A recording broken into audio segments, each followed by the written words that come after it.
Welcome to the Deep Dive. Today we're tackling uh, a really urgent issue, Mm. the rapidly escalating threat of cybercrime, hmm powered by artificial intelligence and, well, the advanced security stuff being built to fight it. Yeah, it's moving fast. It really is. I mean, the projections are quite something. Experts think the financial hit from these AI-driven attacks could jump from, what, nearly $25 billion this year Yeah. to a massive $146.5 billion in just 10 years. Wow, that's a huge leap. Really underscores how serious this is becoming. It does. It really And does. it's not just about making old threats better. AI is opening the door to completely new ways attackers can operate. It forces a real rethink of security. Absolutely. And that brings us to CoreSync Solutions. They seem to be right at the forefront of this. They do, founded back in 2016, right? Yeah, 2016. And the founders. hmm It's quite a team. You've got Elliot Kessler, who was a big-time cybersecurity architect in the Fortune 500 world. Okay, serious experience there. Then Sophia Lin, a real expert on data privacy. And Darren Voss, an ethical hacker. So someone who really understands the attacker mindset. That's a potent combination of skills.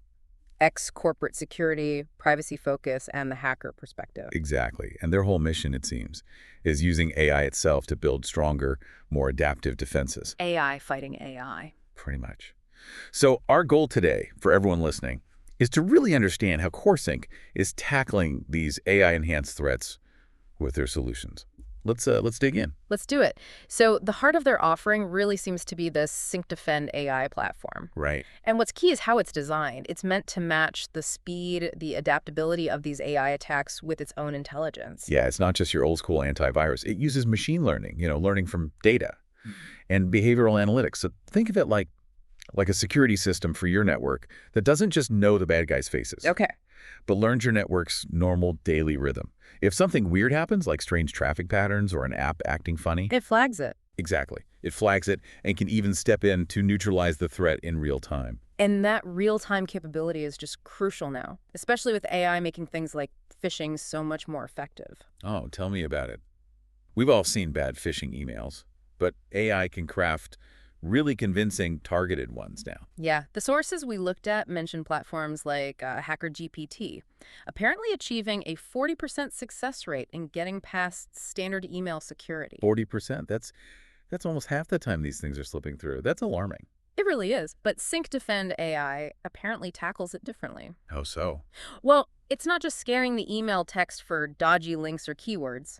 It looks deeper at the communication patterns. Ah, okay, like how this person usually emails, who they talk to, that sort of thing. Exactly. AI-generated messages, even clever ones, often have subtle giveaways in those patterns that Sync Defend AI is trained to catch. It goes beyond just the content. Interesting. So it's more about the context and behavior. Precisely. Which makes it much harder for these AI fakes to blend in. Then you've got malware, of course, particularly the nasty polymorphic kind. Like Black Mamba. That's the one that keeps changing its code, right? That's the one. A real headache because it can constantly rewrite itself to avoid being spotted. And the stats there are pretty scary, too. Our sources said it can slip past, what, 85% of standard EDR solutions? 85%. Yeah. Endpoint detection and response tools often rely on recognizing known malware signatures. But if the signature keeps changing, Then the EDR misses it. That's the problem. But Sync Defend AI, again, takes a different approach with its continuous learning. so it's not just looking at the code. Right. It focuses more on the behavior, what the malware does on the system, its actions, how it interacts, regardless of how its code looks at that moment. Ah, so it's looking for the malicious activity itself. Exactly. The underlying behavioral signature. That lets it catch these shape-shifting threats that rely on changing their appearance. Okay, so Sync Defend AI is like the active shield. But CoreSync has more in their arsenal, right, to cover other angles, like dark trace intel. What's that about? Yeah, Darktrace Intel is more about proactive reconnaissance, you could say. Okay. It constantly scans the regular web and the dark web, looking for any leaked credentials or sensitive data related to an organization. So finding potential problems before they get used in an attack. Exactly. Think about how AI could help attackers sift through huge amounts of breached data quickly to find useful logins. Darktrace Intel aims to give you a heads up if your data appears out there.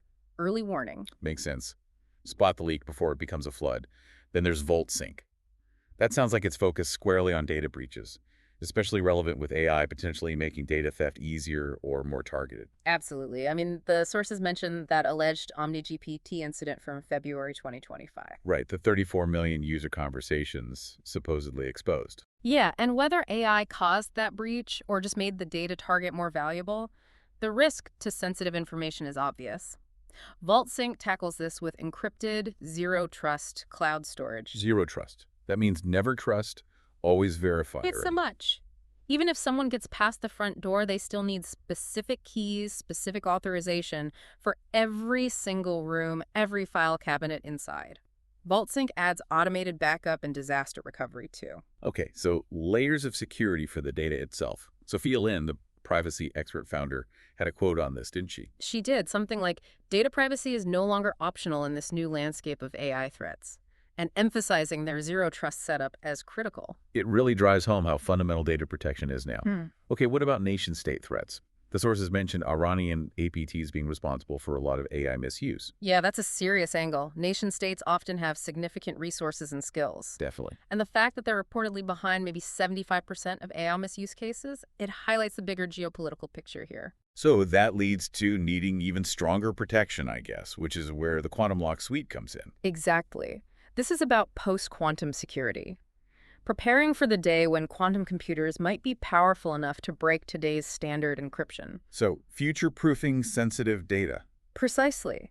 While powerful quantum computers are still probably a ways off for widespread decryption, the threat is real long-term, especially for data that needs to stay secure for decades. Quantum lock uses next-gen crypto designed to resist those future attacks. It's like building earthquake-proof buildings before the earthquake hits. Good analogy. And for companies that maybe don't have huge in-house cybersecurity teams. Which is a lot of companies. Right. CoreSync offers managed security services. This seems really important now, especially since AI is actually making it easier for less skilled people to get into cybercrime. How so? Well, AI tools can help with things like debugging malicious code or even generating parts of it. It lowers the technical bar for attackers. Ah, so more potential attackers out there. Yeah, so having professional 24/7 monitoring becomes even more vital. CoreSync Security Operations Center, their SOC, provides that expert oversight.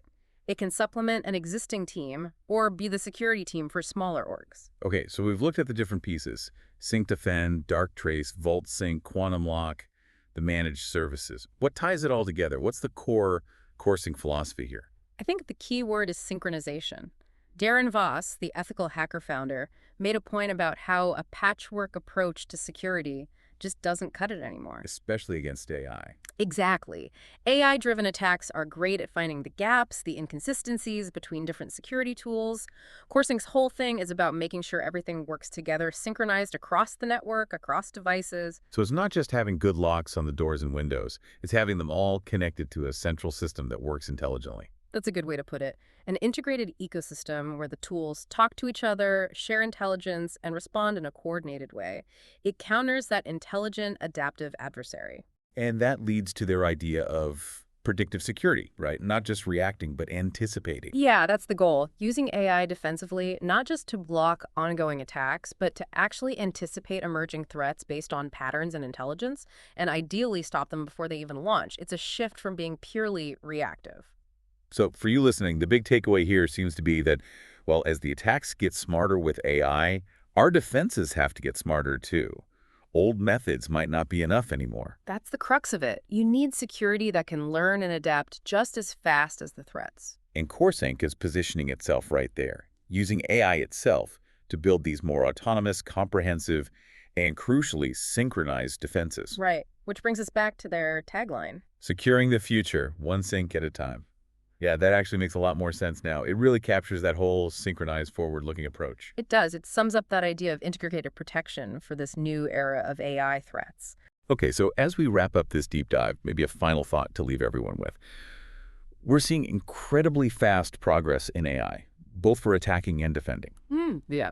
So thinking ahead, what are the sort of maybe ethical questions around increasingly autonomous security systems, and how is this constant back and forth, this arms race between attackers and defenders using AI likely to shift things in the next few years? That's the big question, isn't it? The balance of power, the ethics of autonomous defense, definitely something to keep watching. It's going to shape a lot.